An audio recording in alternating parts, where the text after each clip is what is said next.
adventure in Pipeman on W4CY Radio.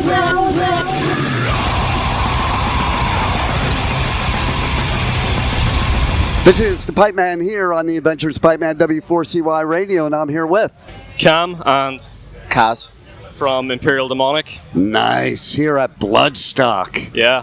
Have you guys ever been to Bloodstock before? This is our first time. I don't know if you've been attending before. No, that was my first time just being at the festival and playing, you know? Yeah, Nice. same here. Pretty fucking cool festival, right?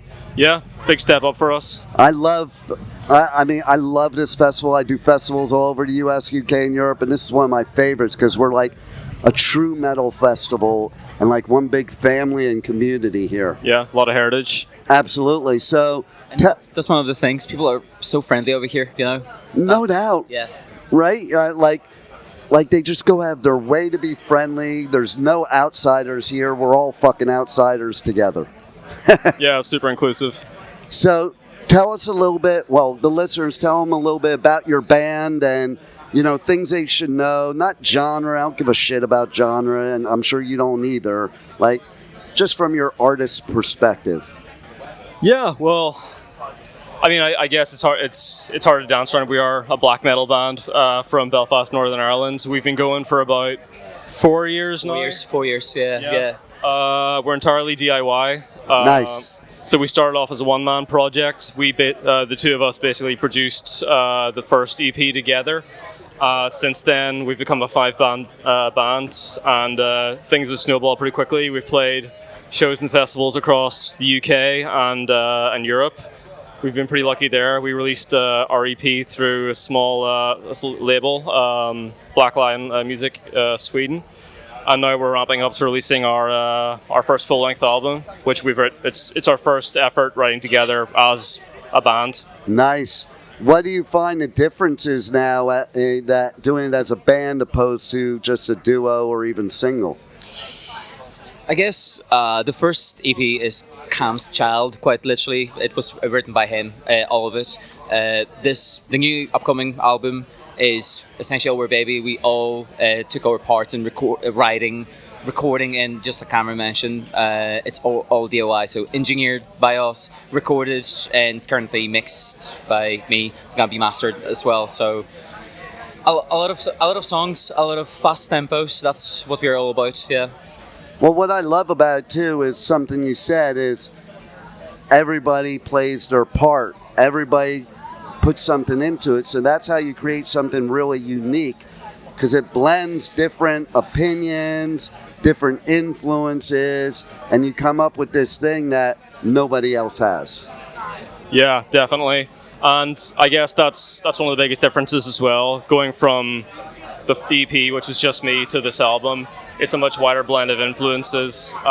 So it's black metal, but there's some technical elements, there's some death metal elements, there's some atmospheric elements. So it's definitely, we're starting to lean into our own, find our own sounds now, that it's five guys and not just one. And I mean, that takes the load off me, having to write everything by myself. Right. But it's cool having a more varied sound, and I think that's going to help it. It's going to give us wider appeal as well, because again, like it's a wider blend of influences, not just my three favorite bands, for example. Right. You know, Which are? well, the comparison's hard to shake. Dark Funeral, Dissection, and Dima Borgir. Nice. But I mean, from day one, there was also a good bit of Marduk, Der Weg einer Freiheit, Belfagor, Nordjävel, Marduk. That's all still in there, and we all love those bands. But it's just, You evolve. yeah. I think that's the key word, is evolution, is that the sound has shifted. There was more comparisons in the past and we were just starting off, but now it's kind of, we're finding our own sounds. I like the element of when it comes to like the emotional side of things, cranked to the max. It's almost like this emotional despair, and sound just wanted to sort of capture that with the new composition. So yes, it is kind of melodic, but it's quite heavy as well. It's really fast, so that's what we're about. Yeah. Well, that's what I love about black metal today too, because in 1980 I was in this little record store in the Valley in Los Angeles, who the record store clerk there just happened to be Brian Slagle. and he started Metal Blade Records from working there as a record clerk, and he gave me this album, Venom, Welcome to Hell. Yeah. And it's so funny because by today's standards, they wouldn't be black metal. And even when I listen to them today compared to then, I'm like, they sound kind of poppy now. When then it was like, oh, this is the most scary, brutal shit ever. Yeah. And then one thing I love nowadays is black metal artists are like some of the nicest people. Like, people think they're the fucking scariest people, and they're the nicest people. And I was at a show way back when, and I had it confirmed to me recently by an interview with Venom that this was a true story. It was Slayer, Exodus, and Venom playing, and Kronos knocked out Tom Araya backstage. He's like, you guys aren't black metal, we're black metal. And like, it turned into words, and then he knocked out Tom Araya. So it's pretty funny that you go from that to now. You know, black metal is such a large community and has advanced a lot. Like, I listen to music now and listen then, like you're talking about heavy and fast, and it is so much heavier and so much faster now, which I like. I think, sorry, Cam. I think personally, it's all about that musical expression, getting that kind of anger through it, and doing that in an artistic way. You know, that's. I think it's the best therapy ever because of that. Yeah, I think the thing about black metal as well, like, I think everybody wants a piece now because it's a genre that carries a lot of kudos and heritage. So that word gets thrown around a lot. So whether a band might say they're black metal influenced or, you know, some kind of subgenre, but we were never really trying to prove ourselves. It was more just about putting out music in the truest expression and making music that we enjoy listening to and we enjoy playing. Yeah. So we really have nothing to prove. I mean, we stand pretty firmly behind our product. So I think it's more just we're here to get eyes and ears on it. I'm sure with confidence saying like the music really speaks for itself. Quite literally, yeah. I'm just really excited for people to hear the new stuff, which will be released at some point. Yeah, and we've been really pleasantly surprised. You know, coming from, you know, Northern Ireland, a little island just off the coast of the UK. This is our biggest show to date. Nice. So it really is a massive opportunity, and it was a really nice surprise, frankly, to be asked. You know, we're ambitious, but we're still pretty humble and unrealistic. Typical DIY too.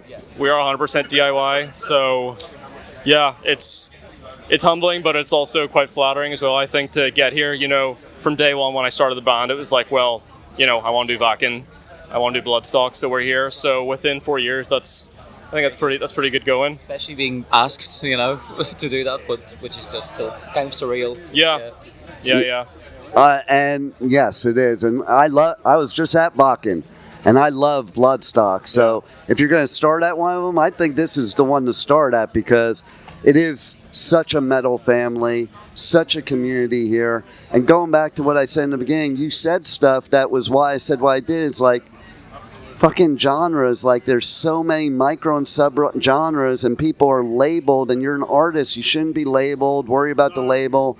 Just do your expression and be you. And whatever that turns out to be, that's what's cool. Yeah, 100%.